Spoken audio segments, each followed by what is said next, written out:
Shalom, jemaat yang terkasih dalam Tuhan. Kembali kita merenungkan firman Tuhan hari ini, masih dalam tema Tuhan menambahkan bilangan orang yang percaya.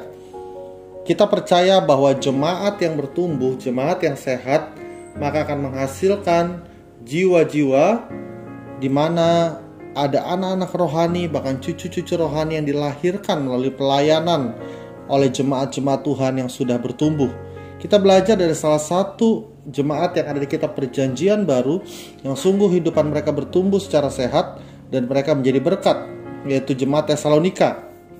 Di dalam 1 Tesalonika 1 ayat yang ke-8 dikatakan, "Karena di antara kamu firman Tuhan bergema, bukan hanya di Makedonia dan Akaya saja, tetapi di semua tempat telah tersiar kabar tentang imanmu kepada Allah, sehingga kami tidak usah mengatakan apa-apa tentang hal itu." Kita belajar dari jemaat ini bagaimana iman mereka boleh berkembang, bahkan bergema di wilayah yang lebih luas, baik di Makedonia bahkan sampai ke Akaya, wilayah yang lebih luas. Tersiar kabar tentang imanmu kepada Allah. Ini hal yang luar biasa.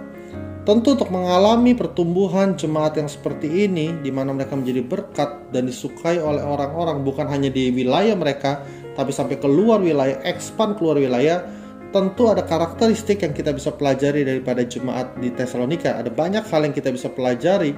Namun demikian hari ini saya mau menekankan beberapa hal.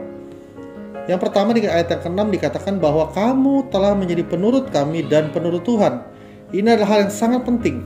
Bagaimana hidup kita harus menjadi penurut Kristus dan menuruti juga hamba Tuhan yang mengikut Kristus. Kita melihat gaya hidup mereka, kita harus menjadi murid dan kita mengikuti teladan yang ada, sehingga hidup kita sungguh-sungguh bertumbuh.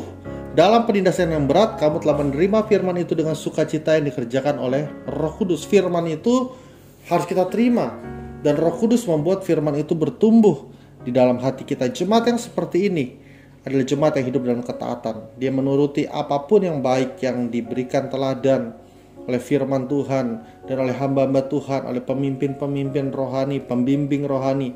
Bukan hanya menjadi pengetahuan, tapi dia lakukan, dia ikuti teladan itu, dan dia akan mengalami terobosan demi terobosan. Ayat yang ke-7 dikatakan, sehingga kamu menjadi teladan untuk semua orang yang percaya di wilayah Makedonia dan Akaya. Supaya kita bisa berkembang, supaya banyak orang percaya ditambahkan ke dalam bilangan gereja kita, pelayanan kita, sudah seharusnya kita menjadi teladan untuk semua orang percaya, untuk bahkan orang di luar orang yang percaya. Kita harus hidup kita memberikan contoh, memberikan teladan. Saya percaya keteladanan hidup kita akan berbicara secara kuat, sehingga itu boleh menjadi dampak yang luar biasa. Mari jemaat Tuhan, kita rindu bahwa pelayanan kita, komsel kita, keluarga kita, gereja kita berdampak lebih luas lagi. Mari dua hal ini kita kerjakan. Yang pertama, kita menjadi penurut-penurut. Kita menjadi orang yang taat. Bukan sekedar pengetahuan, tapi kita mau taat, lakukan. Terima firman, lakukan. Terima firman, kerjakan. Maka buah-buah kebenaran akan kita alami dalam kehidupan kita. Dan yang kedua, mari kita berjuang, berusaha untuk menjadi teladan dimanapun kita berada. Saya percaya waktu kita di kantor menjadi teladan, waktu kita di rumah, waktu kita di lingkungan kita, di masyarakat, bahkan di gereja, maka ada banyak orang yang akan mengikuti teladan kita, dan orang-orang itu pada akhirnya akan ditambahkan dan percaya kepada Kristus. Saya percaya kalau jemaat di Tesalonika bisa mengalami, kita pun bisa mengalami di dalam Tuhan, sehingga pelayanan kita makin bertambah, kerinduan kita makin banyak jiwa, mempermuliakan Tuhan melalui hidup kita. Tuhan Yesus memberkati kita semua. Shalom.